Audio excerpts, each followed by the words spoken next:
năm sáng giá buốt, những cơn mưa vẫn tuôn, cầm bàn tay hôn lên đôi bờ môi, nhẹ nhàng xua đi giá lạnh. Mang trong tim tình yêu anh sẽ trao em ơi người hỡi. Baby I wanna say I love you.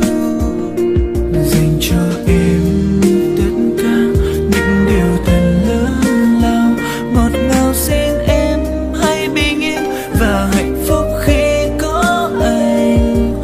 Dẫu biết đường đời nhiều gian khó, nắm tay ta chung nhịp bước đi.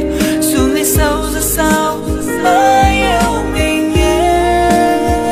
Người ơi xin chớ u sầu, tình chúng ta sẽ không phai màu. Hãy để anh luôn là người đem đến bên em bao nụ cười.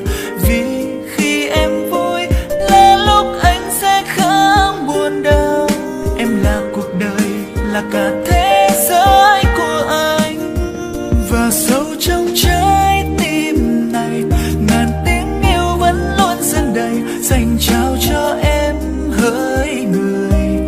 Dù cho thế gian đổi rời, just only for you and I miss you baby. Sẽ yêu mãi mình em mà thôi. Sẽ yêu mình em thôi. Dù sông có đổi, dù núi có rời, thời gian có trôi thì anh vẫn mãi chỉ yêu mình em thôi. Hạnh phúc mong manh, tình yêu sẽ đánh duyên số kết thành, nên đôi ta bay lên thiên đường xanh. Anh vật chất không nhiều nhưng tình cảm đối với anh thì không hề thiếu.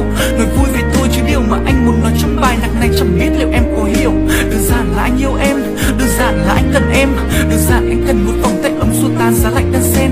Em là người yêu anh nhé, đừng lắc đầu nhắc cô bé, vì khi bên em anh làm được những điều tưởng chừng như không thể. Hạnh phúc với anh đơn giản là chỉ có thế thôi. Hạnh phúc với anh đơn giản là khi hai đứa chạm nhẹ đôi môi.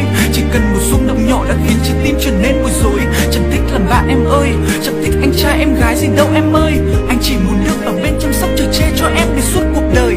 Tóm lại là anh muốn làm người yêu của em như lời anh đã từng nói. Mong thời gian ngừng trôi ngay lúc này đây, để anh có thể cảm nhận được trái tim em.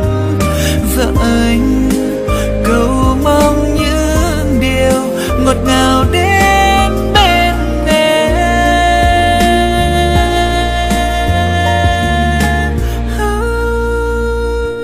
Phút yêu đâu ngọt ngào dịu kỳ, từng giấc mơ ôm kỷ niệm. Trái tim nguyện cầu tương lai cùng nhau